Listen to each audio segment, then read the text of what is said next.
welcome to Gender Talk 211 show. My name is Eva Lopa and I am your host. On this episode, we explore entrepreneurship and the beauty industry. Please welcome the Shea Butter Queen, Estella Malek, founder of Aram Weer. Hi, Stella. Hi, Eva. Welcome to the show. Thank you. First time on Gender Talk. Yes, absolutely. Have you heard about it before? Of course I have. I've seen it actually, I think on Facebook. Okay, yes. Yeah, I've seen a lot of your postings on Facebook, but yeah, this is my first time here. Well, welcome to our Women in Power edition. It feels powerful enough. Yes. So tell me first, how have you been doing? How is Juba? How is life? I'm good.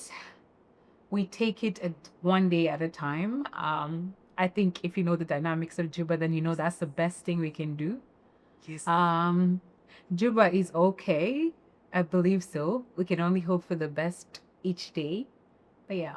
I mean, we'll dive in and we'll find out a little bit more Absolutely. of what's going on. So I've known you for some time now, but I don't think I've ever gotten to know your story, your background, where you went to school, what did you even study? I just know the queen of Shea Butter. Before all of that, who was Stella? What were you up to in life? So fun fact, I'm actually surprised that you don't know it. Don't. Because I'm a journalist by profession. Yes. Do you see my face? So I'm a journalist by profession, and I think I practiced a little bit here. Mm-hmm. In 2013, I worked with Citizen. Yes. I think they shut down. Know the Citizen. And before the Citizen, I was actually at SSBC. Yes. And then I worked with Star Times in Beijing. This is not just play around journalism. This is real. Serious journalism. Like, actually went to school. My degree is in broadcast journalism. And then I did my master's in international communication, but I was basically attached to CCTV, which then pushed me into Star Times in Beijing as well. When I got back, I tried to get back into the industry, but I felt like it just fixed me in a box because there's obviously, there's a way things are done here. And, Yes. And they want you to do things the way they are done. And for me, that just felt like a waste of my education. If I'm going to come and just repeat what everybody else is doing. Yes. Yeah, so I decided to. So you left the entire Industry, yes. Oh, wow. Mm-hmm. And where did you go from there? So from there, I did like family business for a little while. And then I got into jobs that were completely off what I studied. I did HR. For a little while. And then actually from there is when I decided that I don't think employment was for me. And then I started doing the shea butter, but not as a commercial or like a grand business plan. For me, I was doing shea butter because for one, it was out of necessity. It's a product that I have used since I was like in uni. And I wanted to find it, and I think it was just too tedious to get it from like East Africa, and so I decided to make it for myself. I still tried another job, but then this job was flexible because they found me already doing shea butter, and I said, Okay. the only way I can do this is that it doesn't stop me from doing the shea butter. Got you. What year was this when you went So, into Shea Butter? Officially, I went into shea butter in 2019, October 2019. But I still think that at that point, it was just still passion based. Yes. As much as I had put it out there, for me, it was still passion based. But what does that mean? Was it you were just still in the lab mixing a few things, seeing So what works? It's not that. It's just that. So when I started, first of all, obviously, it was out of necessity. So it was just for me. Yes. And then it got to a point where I'll give it to my friends as a gift. Got you. And because of the feedback that I was receiving from people, I said, okay, maybe this is something that we can explore. And I think the other thing that kind of actually really built on that idea was the fact that at the time I had about 2 women who would help me with the, behind the scenes work, which would be the grinding, the pounding, the roasting, and everything. And so it was bigger than just now fulfilling a need. There was something else attached to it. And so we just pushed on with that for a little while. But I wasn't looking at the numbers. I wasn't looking at structures. Every day we produced what we had because obviously it was self-funded. Yes. So every day we produced, we put it out in the market. Marketing was almost like zero. So it was just product, make it available in certain places. If it's bought, great. If it's not, we still go. I think it was what you call tell a friend to tell a friend sort of marketing. Because I don't think so. I heard about it from someone, and then I was using it, and then I gave it to I told someone about it, and then now they know about it, and I think that's what was happening. So that's probably how. So it's basically that marketing aspect came from the customers and not myself, Right. because I wasn't serious about like doing the marketing. If anything, I didn't even know I needed to market it. Yeah. Because the fact that it wasn't a grand business plan, I wasn't looking at meeting specific numbers or selling a certain number of jars. For me, it was just produce because I'm going to use it. And I know a few other people that are going to use it and say, yes, use it as well. And you loved it. You knew it was. I did. And obviously, because of the fact that it started as just for me, I was doing something that I would appreciate, something that I can use. Yes. And so when I was giving it to people, it's giving people a piece of something that is meant for me. Yes. It's like I buy a perfume for myself and I like it so much and I give it to you.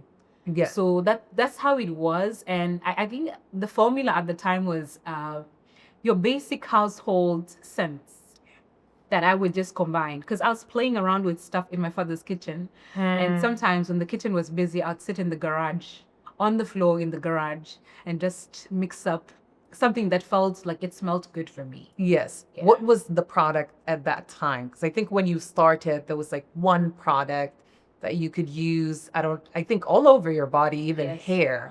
So what was that exactly? So that product is still available now. We call it the Shea Blue. It's basically our pioneer product.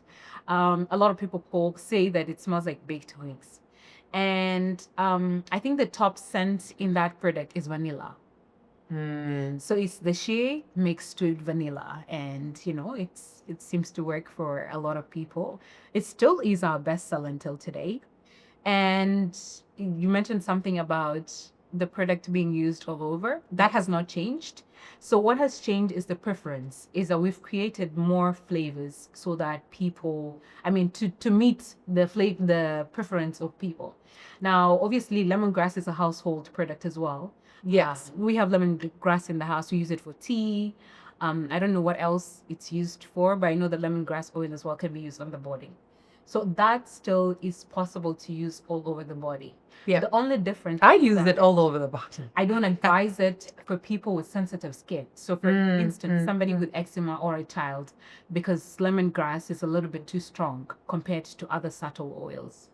Nice. Yeah. Now, to take you back to Aram Weer, the name, what does it mean and why did you choose that name?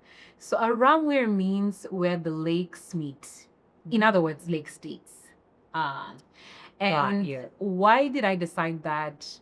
I can say maybe it was a bit short-sighted at the time, but I was just looking at it from a media point of view and thinking, at first I wanted to call it Goddess, which is now where we get our sheer goddesses.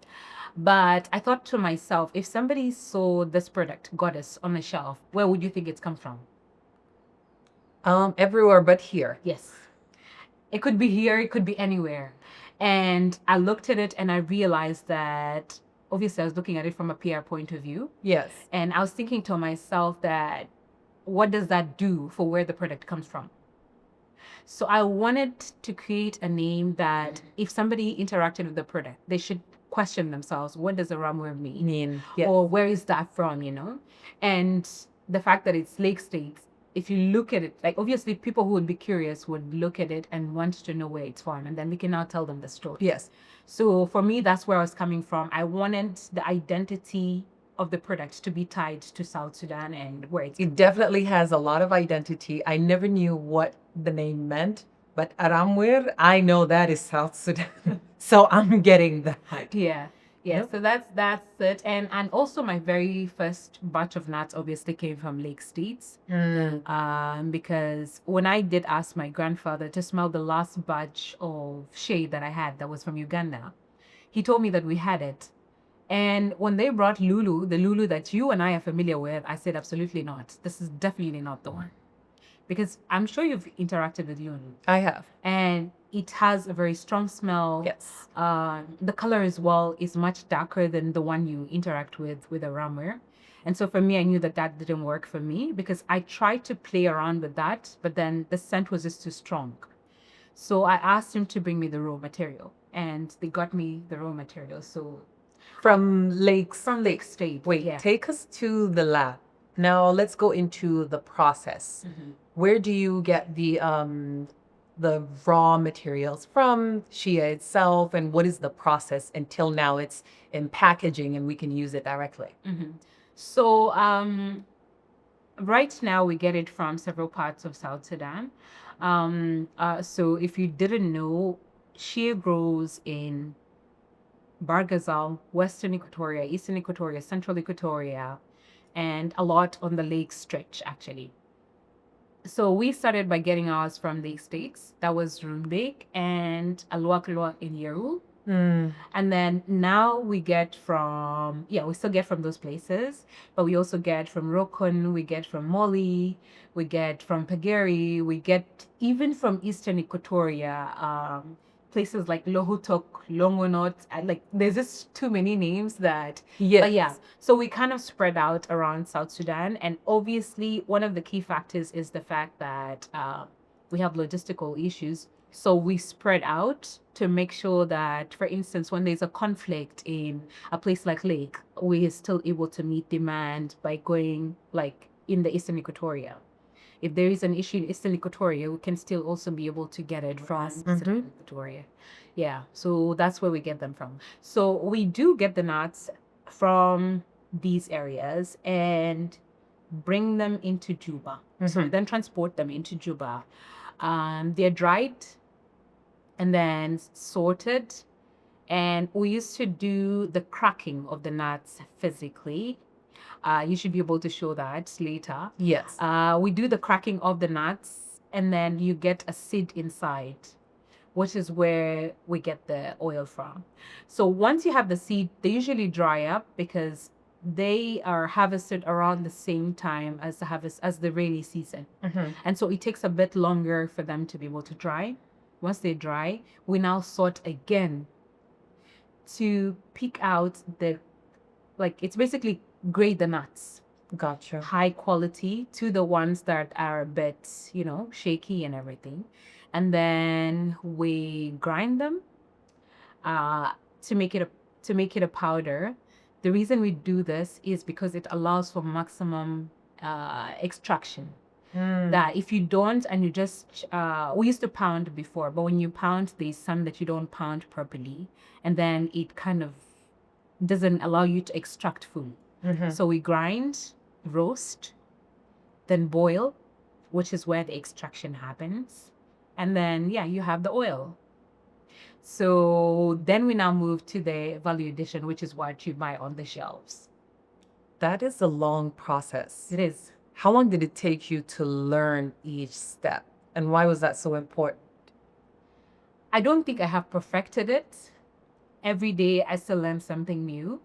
But I have learned over the time because our process has actually changed over time. Yes. Because obviously you see a couple of things that you can change as you move. But I would say that proof of concept, I would probably say is 3 years. We're 5 now. But I can say that after 3 years, I can be confident to say that I sit here and I know that people are producing because they have actually mastered the craft and can be able to do 1,000 bags the same way as the first one. Yes. Yeah. And you probably know, at least theoretically, what goes on every process? I do. Yeah.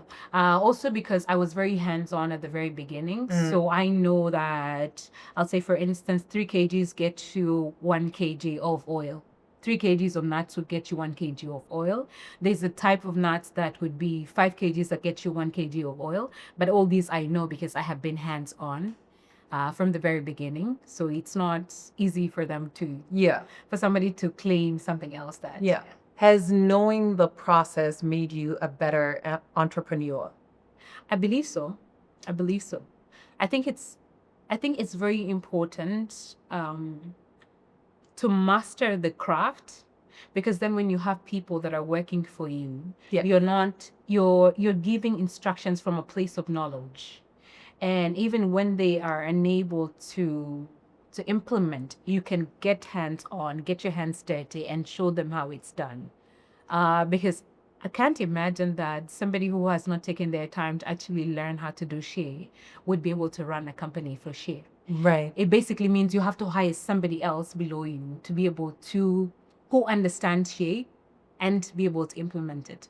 Because there's challenges that you're going to get along the production line that somebody who does not have the proper knowledge would not be able to understand. Yes. So yeah, I think it definitely has. You said you're 5 years old now. Yes. When you started, I think you mentioned earlier you had 2 people with you, 2 employees. Yes. How many do you have now? 50. Wow. So we have 50 full-time staff right now, and 3 are men, and 47 are women. Out of the 53 are men and the rest are women. Absolutely. I don't know why it just sounded so powerful to hear that. It just sounded really nice to my ears. I think it's a beautiful feeling, honestly. Oh, wow. It is. You should take some time and come and see. I have to. Now I must. Are they all within Juba, or do you have No, these are employees 50 around? full-time staff within the office in Juba. Yeah, it's the guys that, so we do have field offices, 2 field offices for obvious reasons, logistics, and Yes. having women move around. And most of these women are housewives. I don't think you can have somebody move from Dorit to here. So men are a bit more flexible with the movements. That's why we have those. But if it was possible, I'd make the women do. That's amazing. I'm really happy for you. It has grown so much. And 5 years, it's a long time, but not really. Yes, it is. So you must be really proud of yourself. I actually am proud of myself, but I can promise you I have not arrived, and it's challenging every single day. But just like I said, I think one of the things that really keeps me going is the women, Yeah. because it's become bigger than me now. I can't just up and leave one day, because it's 50 women, 50 families. Yes. Whose lives I was definitely going to affect if I do carry on and leave. And so, yes, every day there's a reminder to stay strong and to keep going. And yeah, It's a big responsibility. it is a big responsibility, but I love it. I wouldn't have it any other way, honestly. Amazing. Now let's go to the challenges you mentioned before. Mm-hmm. Throughout the 5 years, what have been the biggest challenges? So there's been several challenges, and ever since it's transitioned from a passion into an enterprise and business, for obvious reasons, as a business, we're definitely going to be looking at numbers. Yeah. And when the numbers are not so pleasing, and there's an aspect of impact that still has to be checked. Yes. It's very tricky, and that's why, like I was saying, I can't just up and leave. We just have to keep trying every single day to make sure that we're able to meet the numbers while continuing to work. The other issue is the infrastructure, obviously. Now, one of the key challenges that we have is that South Sudanese shea is actually grade A, and it's grade A, and it's the premium of shea butters. Okay. How many Of grades shea are butters. Oh. So a lot of people don't know, but we do have 2 different types of shea butter. So we have the Nilotica, which is what we have in South Sudan and what Uganda has as well. And obviously some parts of Congo, I'm not sure if they've explored that yet. And then there's the West African shea, which obviously grows in the savannas of West Africa, which is what a lot of people are familiar with. That's what a lot of people know as shea butter. And so the Nilotic shea is the premium of shea butters, but it has not been commercialized very much. Got you. Now back to the challenges. Now, because of our infrastructure, it means our cost of production becomes extremely high, and we are unable to match the global pricing standards, even of our neighbors, the Ugandans. So I'll give you an example. In Uganda, they sell a kg of shea for $7, but that's not even our cost of production. Because remember, you're going to get the shea from, let's say, more, Wherever it is, yes. and you're going to bring it into Juba. You're going to pay. Yes. Do you know That's how many- already. Yeah, that's a lot. So you're paying the truck. The truck has to also deal with the numerous checkpoints, and then it has to get to Juba. Now in Juba, we do not pump water directly. I think that's the right word. And so you have to buy water. We used to buy charcoal. Basically everything that is required for production Yes. is expensive. The power is expensive. If you have to use a generator, it's also expensive. So generally the cost of production is very expensive because of different factors. And we are trying to navigate that by, for example, being a sustainable brand. Yes. Like we are zero waste actually. We do zero waste. We don't pour anything out. Nice. Maybe water. So that's we're doing that to kind of cut the production costs so that we are at least able to match global standards of pricing. But that still affects your price. Of course, it still affects our price because we've not yet been able to master it completely. There's the aspects where we can cut the price, where we can cut the cost, but the aspects that there's nothing that you can absolutely do about it. Transportation. Yeah. If they have to come from wherever, obviously, we're definitely going to hire a full truck to go and get the items.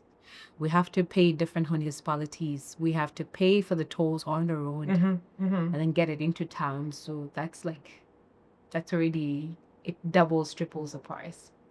What has been your experience with the economy, knowing that we are experiencing a crisis for a very long time? What has been your experience? It's been extremely challenging. For me, it's been very tough. And like I said, because I have the impact aspect tied to the brand, I can't just decide to downsize because the impact is actually very close to my heart. So it makes it difficult for me to just say that I'm going to be a business person and let's say downsize because maybe the sales are not Let go of some anymore. people, yeah. So it's been extremely challenging, and I can tell you that our sales every month drop at least 24%. We do have some very good months, but our sales drop at least 24%, and yet the cost of the items that we have to buy does not change. If anything, it keeps increasing. Yes. And it's very difficult for you to also explain that to staff. Staff must get their salary as Correct. yes, because the truth of the matter is, it's not their fault, and it's just difficult to explain and break down these things. Do you still have to come out of pocket or do work outside of Aram Weer to continue to support the Of course, business? you still have to come on your pocket. We have not broken even. We've not broken even, but I think also because of the way that the business started, the fact that it started as a passion has helped. Yeah. Because otherwise, I don't think you can stay in for this long. And when we decided that we were gonna now transition into a business, I did not for one time think that I was going to start being profitable the next day or the next year. Yes. I think it's going to take time because there was a time when I had to use my salary from outside jobs to pay salaries and to obviously the operation expenses and everything. But then when the business moves to a point where they can now pay their salaries, even if you have to chip in here and there for operations, I think that's progress. Yes. And it takes a while. And yeah, I think every day we just have to do our best. Yeah. You're trying to do your best. And I think it'll work out. It'll work out in Definitely, the end. it definitely Yeah. will. We're not the first. There's other people who have done it, and it's been able to work out. Yeah. And I think we've had a great time for a proof of concept. The fact that it started as a passion gave us a lot of time to focus on our craft and to make sure that we actually had a great product. The rest is the structures and making sure the numbers come in. Yeah. And I think we've been able to put all those in. Yeah. So yeah, now it's an everyday grind. Yeah.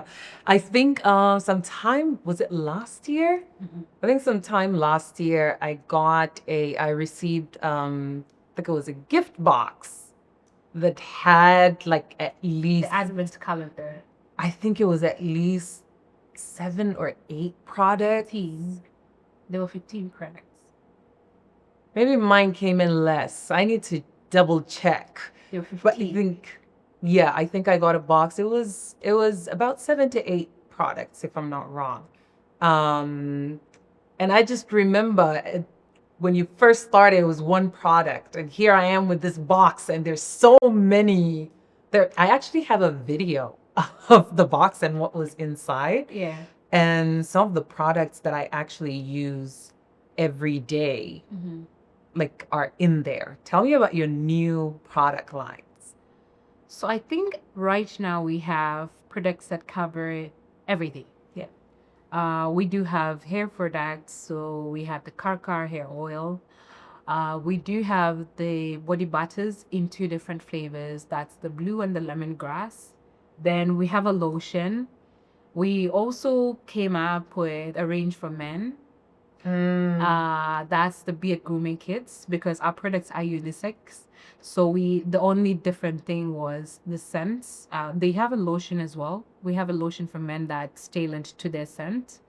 Then we have your favorite product, the Grapeseed grapeseed. oil.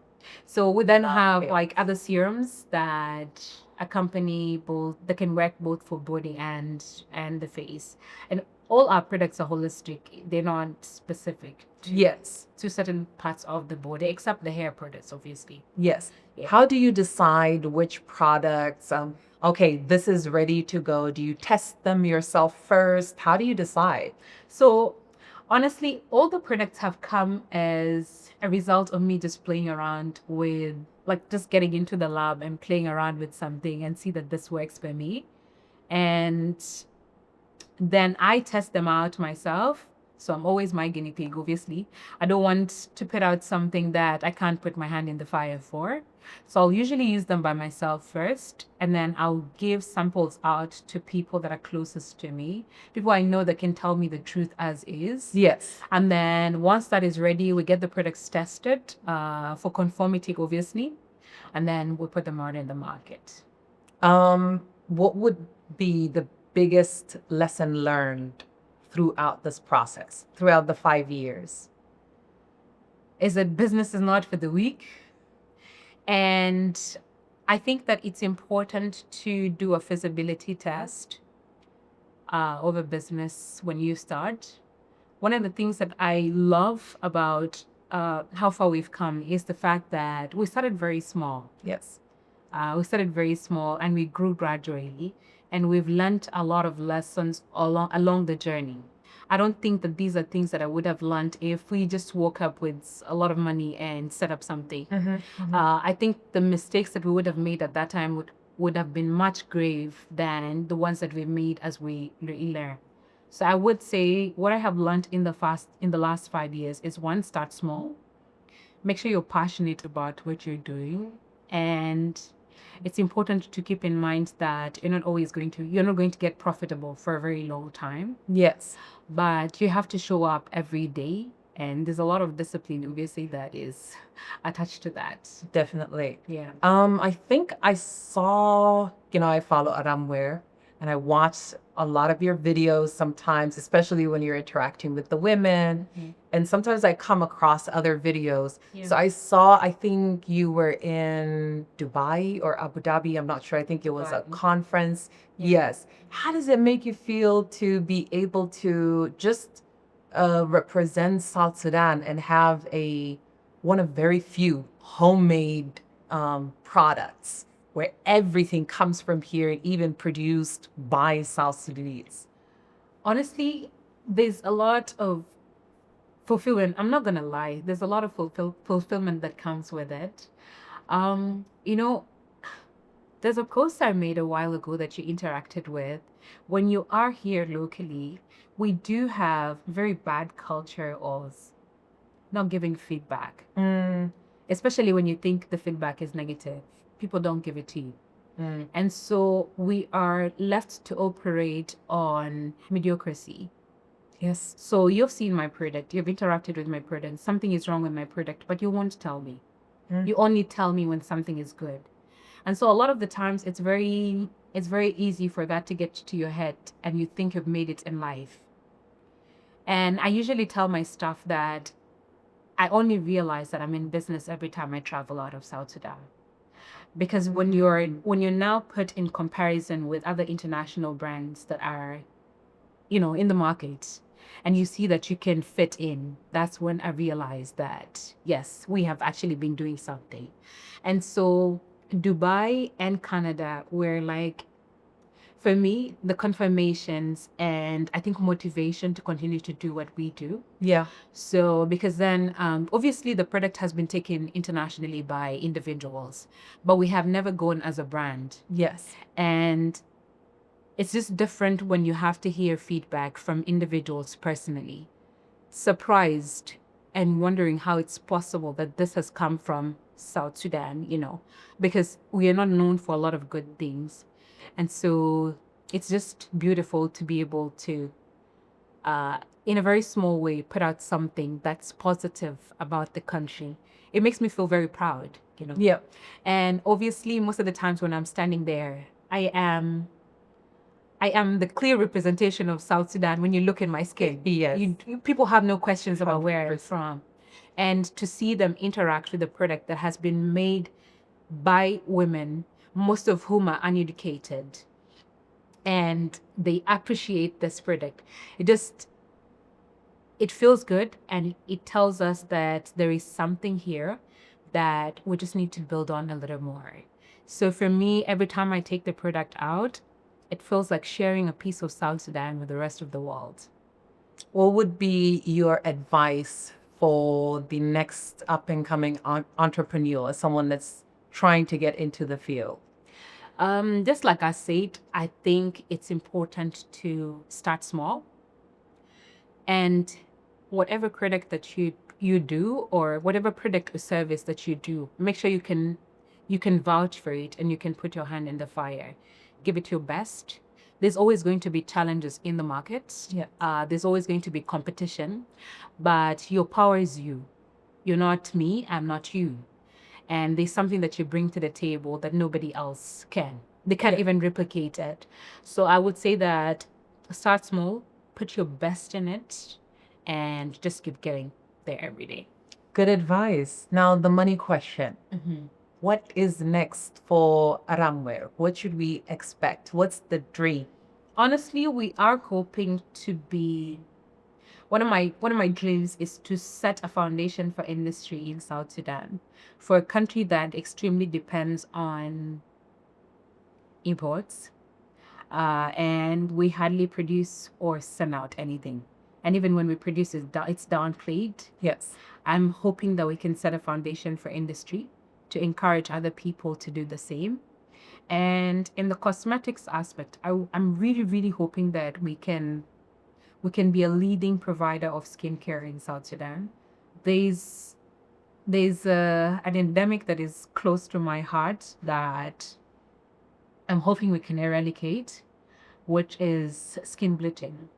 And that's made possible because we have a lot of this harsh products that are available in the market for almost nothing. Like, the price is very small, but the price you pay as an individual is over a long time. Is drastic.